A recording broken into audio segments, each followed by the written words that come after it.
Assalamualaikum.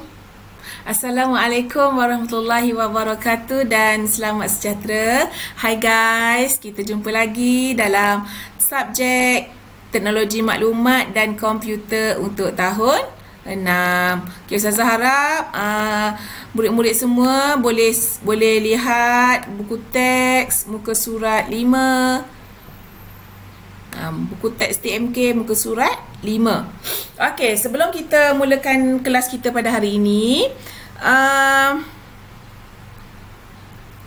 kita sekejap ya. Okey, kita imbau balik. Minggu lepas awak belajar tajuk apa? Awak belajar tentang apa? Ingat lagi tak? Tengok tak video minggu lepas? Kita belajar tentang kegunaan atau cara komputer. Kegunaan atau cara komputer, kan? Atau cara komputer terdapat di dalam televisyen pintar, dalam pendingin hawa, dalam pembersih vacuum robotik, dalam jam penggera digital dan dalam macam-macam lagi lah. Semuanya itu ada komputer benam. Dalam perkakasan tersebut seperti peti sejuk, mesin basuh elektronik, semuanya itu ada komputer benam. Komputer benam itulah yang akan mengawal untuk melakukan aktiviti-aktiviti yang diarahkan oleh manusia, oleh penciptanya, kan? Okay, jadi hari ini kita nak sambung lagi tajuk yang berkaitan dengan minggu lepas juga. Minggu lepas kita dah tahu alat-alat yang ada atau cara komputer, apa kegunaannya. Hari ini kita sambung lagi tentang langkah-langkah aktiviti harian dan set arahan. Kita sambung lagi, macam kita nak lihat macam mana komputer tersebut boleh melakukan arahan yang diarahkan oleh manusia, kan, yang ditentukan oleh manusia.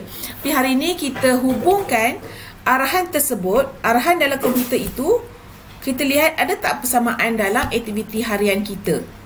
Sebab itulah dalam muka surat 5 ni dia tunjuk dulu cara-cara menyediakan ikan siakap untuk digoreng. Sebab dia nak awak lihat apakah persamaan antara langkah-langkah aktiviti harian dan set arahan yang terdapat di dalam komputer.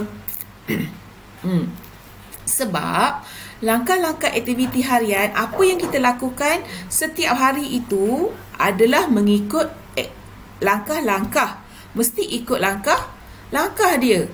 Begitu juga dalam set arahan dalam komputer ni, mesti ada langkah dia. Kalau main buat je tak boleh. Contoh, kalau awak kata nak makan ikan goreng, boleh tak lepas kita beli ikan kat pasar kita terus goreng je dalam minyak?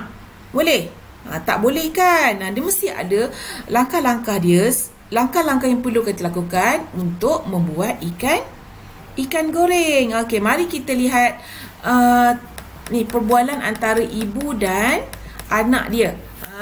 Ibu Nadia ni dengan ibu dia belajar cara untuk menyediakan ikan siakap goreng. Okey, Nadia tanya, ibu, bagaimanakah caranya kita untuk menyediakan ikan untuk digoreng? Okey, mari ibu tunjukkan. Mula-mula buang sisik ikan, kemudian belah bahagian perut ikan. Selepas itu apa pula ibu? Selepas itu keluarkan isi perut insang. Kemudian basuh ikan sehingga bersih. Sekarang ikan sedia untuk digoreng. Oh, begitu caranya. Siapa pernah siang ikan ni? Pernah?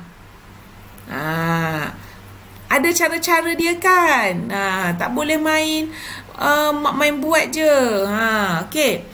Kat sini ada berapa langkah-langkah aktiviti yang Ibu Nadia tunjukkan? Okay, mari kita kira. Okay, yang pertama, Ibu Nadia kata buang sisik ikan. Okay. Yang kedua, Ibu Nadia kata belah bahagian perut ikan. Yang ketiga, keluarkan isi perut dan insang. Dan yang keempat, basuh ikan sehingga bersih. Sekarang Ibu Nadia tunjuk 4 langkah untuk membasuh ikan. Okey. Kemudian sekarang ni ikan dah siap basuh. Boleh goreng tak? Boleh goreng terus tak? Tak boleh lagi, ada lagi cara. Jadi, apakah langkah-langkah seterusnya untuk menggoreng ikan tersebut? Apa dia cara dia? Yang pertama kan, siapa pernah goreng ikan kat sini? Yang pertama, ikan tu kita mesti lumurkan dengan garam, dengan kunyit kan. Bila kita dah lumur ikan tu, barulah yang pertama lumurkan ikan dengan garam dan kunyit. Okey, langkah kedua, ambil kuali dan letak minyak serta bukakan api. Yang ketiga, barulah bila minyak dah panas, barulah kita boleh goreng ikan. Itu langkah-langkah yang perlu dilakukan dalam kita melakukan apa sahaja kerja. Semuanya ada langkah. Okey, jadi begitulah juga dengan komputer. Komputer tersebut perlu mengikut langkah-langkah supaya dapat dapat dilaksanakan dengan betul. Okey.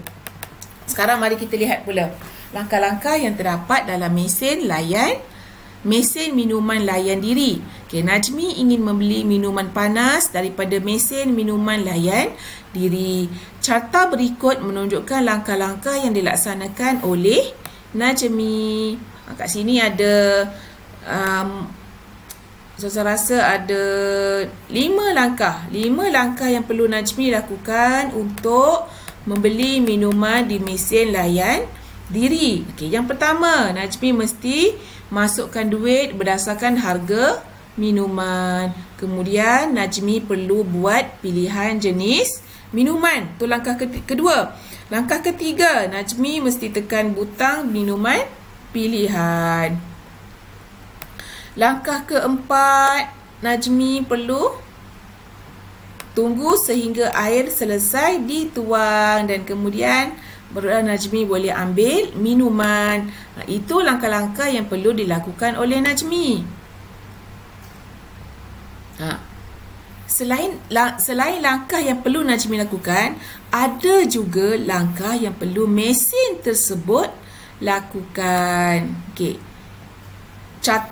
Carta berikut menunjukkan langkah-langkah yang dilaksanakan oleh mesin minuman layan diri. Tadi Najmi kan? Tadi Najmi yang buat langkah-langkah aktiviti supaya mesin tersebut boleh mengeluarkan air. Okay, sekarang mesin tu pula dia juga perlu melakukan mengikut langkah-langkah supaya dia boleh mengeluarkan air.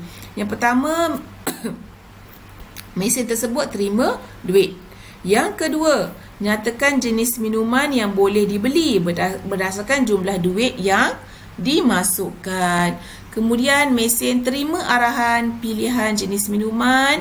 Dan yang keempat, laksanakan langkah penyediaan minuman yang dipilih. Okey, kemudian yang kelima, keluarkan minuman dan jika ada baki, keluarkan baki. Selesai. Kan? Mesin tu pun ada arahan yang perlu dia ada langkah-langkah yang perlu dia ikut untuk mengeluarkan air. Okey. Sekarang, terdapat persamaan antara langkah-langkah aktiviti harian dan set arahan dalam atau cara komputer kan? Ada persamaan kan? Ada persamaan dia. Okey, jadi aktiviti harian tadi aktiviti harian tu maksudnya macam tu lah, macam awak goreng ikan, awak basuh baju, awak masak nasi. Itu adalah aktiviti harian. Aktiviti harian mempunyai langkah-langkah tertentu mengikut urutan. Awak nak pergi sekolah, awak masuk kelas, semuanya ada langkah-langkah tertentu. Itu dinamakan aktiviti harian. Awak pergi sekolah, aktiviti harian. Awak memasak, aktiviti harian. Awak makan, aktiviti harian. Itu juga mempunyai langkah-langkah tertentu yang mengikut urutan. Setiap langkah perlu dipatuhi untuk mendapatkan hasil yang dikehendaki. Okay, manakala komputer juga dia ada arahan-arahan, ada langkah-langkah dia. Kita lihat ya. Set arahan atau cara komputer juga mempunyai arahan-arahan tertentu mengikut urutan. Setiap arahan mesti dilaksanakan untuk mendapatkan hasil yang dikehendaki. Okay, aktiviti harian kita ada langkah-langkah. Begitu juga aktiviti yang terdapat di dalam komputer. Juga mesti ada langkah-langkah, ada arahan-arahan tertentu yang mengikut urutan. Okay, faham tak? Faham? Jadi tajuk kita hari ni itulah dia nak tengok persamaan antara aktiviti harian kita ada langkah-langkah, begitu juga arahan yang terdapat dalam komputer juga mesti ada langkah. Okey. Okey, luas minda. Mesin layan diri moden pertama di dunia yang menggunakan wang shilling dibina oleh Percival Everett pada tahun 1883 untuk menjual postcard. Mesin pertama layan diri dicipta bukan untuk buat minuman tau, tapi untuk menjual postcard. Okey, jadi untuk kerja sekolah awak hari ni, awak lihat muka surat 8. Awak hasilkan.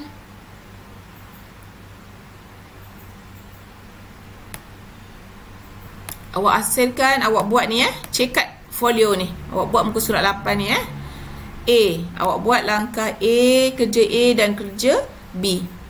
Okey, itu saja dan tulis dalam buku tulis Minggu depan hantar. Minggu depan insya-Allah kita jumpa belajar secara bersemuka. Okey, itu saja untuk hari ini. Assalamualaikum. Bye bye.